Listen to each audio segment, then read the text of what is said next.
నమస్తే, welcome to Suman TV. ప్రస్తుతం మనతో పాటు ఉన్నారు యూసీఎస్ ఇన్ఫోటెక్ నుంచి ఉదయ్ గాడిపత్రి గారు. సార్తో మాట్లాడదాం. నమస్తే సార్. సార్, సివిల్ ఇంజనీరింగ్ మామూలుగా ఇంజనీరింగ్ చేసే వాళ్ళు చాలామంది సెలెక్ట్ చేసుకునేది సివిల్ ఇంజనీరింగ్. అంటే దీంట్లో గ్రోత్ ఎలా ఉంటుంది? మామూలుగా చూసుకుంటే ఇది ఎడ్యుకేషన్ అయిపోయాక when ever coming to job దగ్గరికి వచ్చినప్పుడు వీళ్ళకి 13,000 అంటే బిలో 20,000లో జాబ్ చేస్తున్నటువంటి పరిస్థితి కనిపిస్తుంది. ఎందుకు అంటారు? చాలామంది సివిల్ ఇంజనీరింగ్ ఎందుకు సెలెక్ట్ చేసుకుంటున్నారు?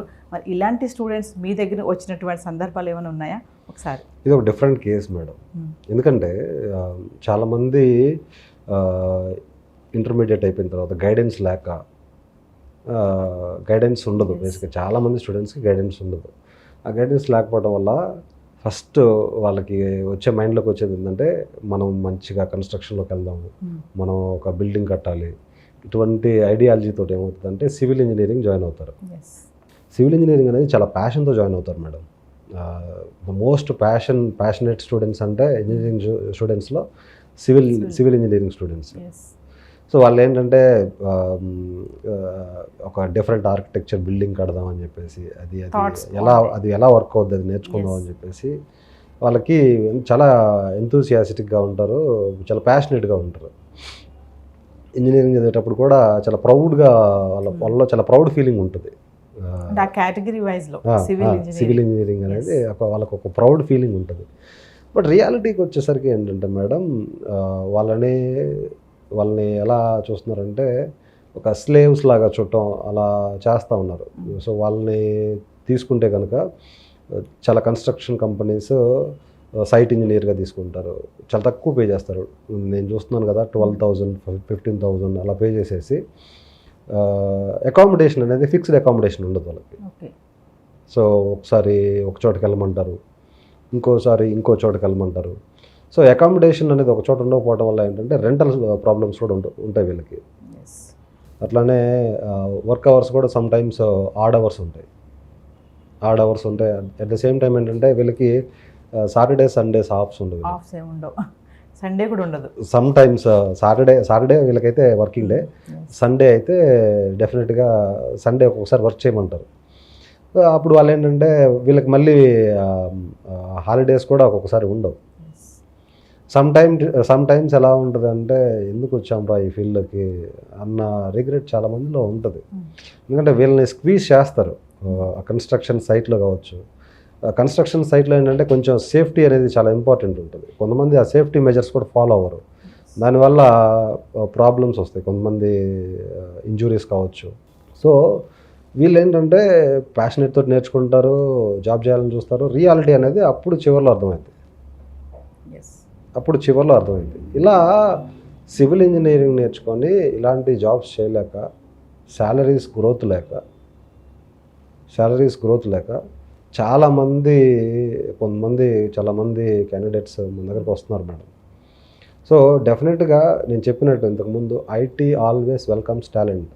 ఇక్కడికి వచ్చేసి అక్కడ పడ్డ హార్డ్ వర్క్లో ఒక 10 to 15% ఇక్కడ పెట్టినా వాళ్ళు సర్వైవ్ అవుతారు. చాలామంది స్టూడెంట్స్ ఏంటంటే ఆ సమస్యలు ఆ ఫీల్డ్ వర్క్ అదంతా చూసిన తర్వాత రుద్రాబాబు ఐటీలో అయితే ప్రశాంతంగా అంటే వాళ్ళ దృష్టిలో ప్రశాంతత అంటే ఈ డిఫరెంట్ ప్లేసెస్కి ట్రావెల్ చేయటం, సేఫ్టీ లేకుండా వర్క్ చేయటం, వీటితో పోల్చుకుంటే ఒక చోట కూర్చొని మైండ్ని యూజ్ చేసి వర్క్ చేయడం అనేది వాళ్ళకి ప్రశాంతత. సో అట్లా చాలామంది సివిల్ ఇంజనీర్స్ ఏంటంటే ఈ ప్యాకేజెస్ సరిపోకపోవటం వల్ల, ఈ డిఫరెంట్ లొకేషన్లో వర్క్ చేయడం వల్ల, సేఫ్టీ మెజర్స్ లేకపోవడం వల్ల, గ్రోత్ లేకపోవడం వల్ల, ఫ్యామిలీ వర్క్ లైఫ్ బ్యాలెన్స్ కూడా ఉండదు వాళ్ళకి.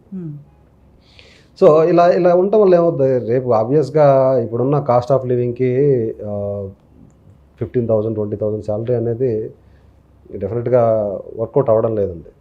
సో దానివల్ల ఏంటి, మ్యాచెస్ దగ్గర కూడా పెద్ద సమస్య వస్తుంది స్టూడెంట్ చాలా మందికి. ఖచ్చితంగా శాలరీ అడుగుతారు కదా. ఇప్పుడు అసలు 2 lakhs అంటే ఒక శాలరీగా పరిగణిస్తున్నారు, కానీ 1 lakh అనేది శాలరీగా చాలా మంది చూడట్లేదు.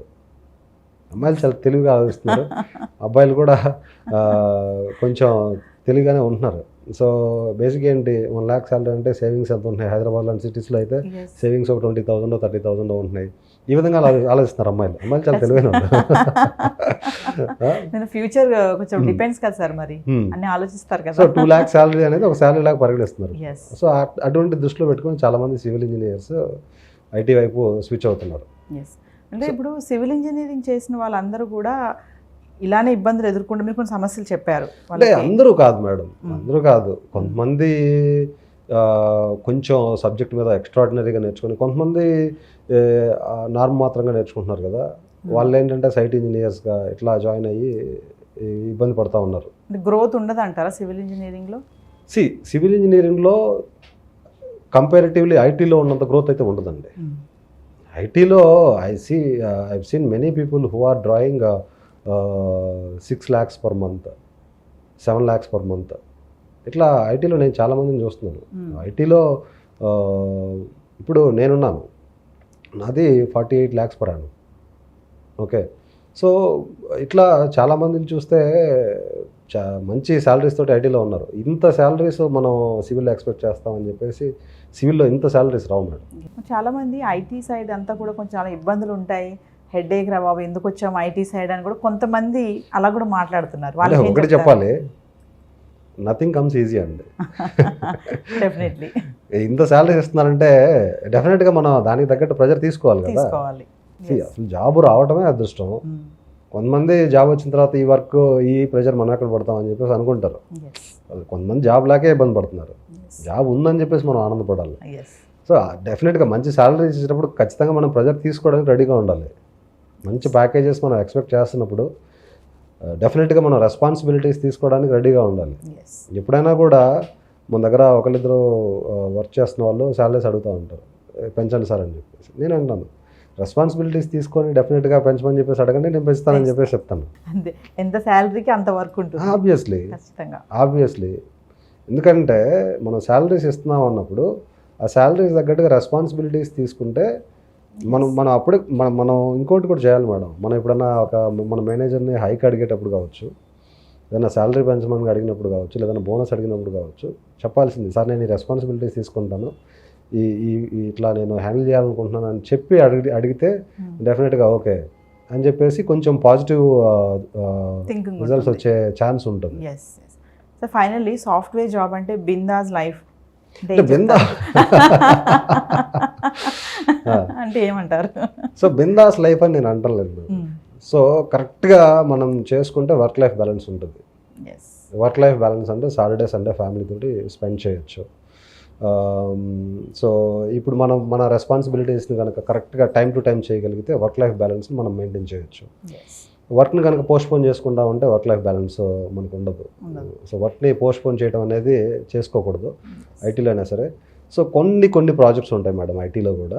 కొన్ని ప్రాజెక్ట్స్ ఏంటంటే హెక్టిక్ వర్క్ ఉంటుంది, అది చాలా రేర్గా ఉంటుంది.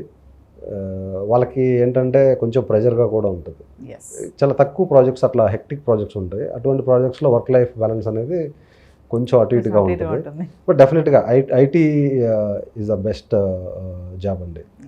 ఐటీ అనేది one of the best jobs. Thank you madam.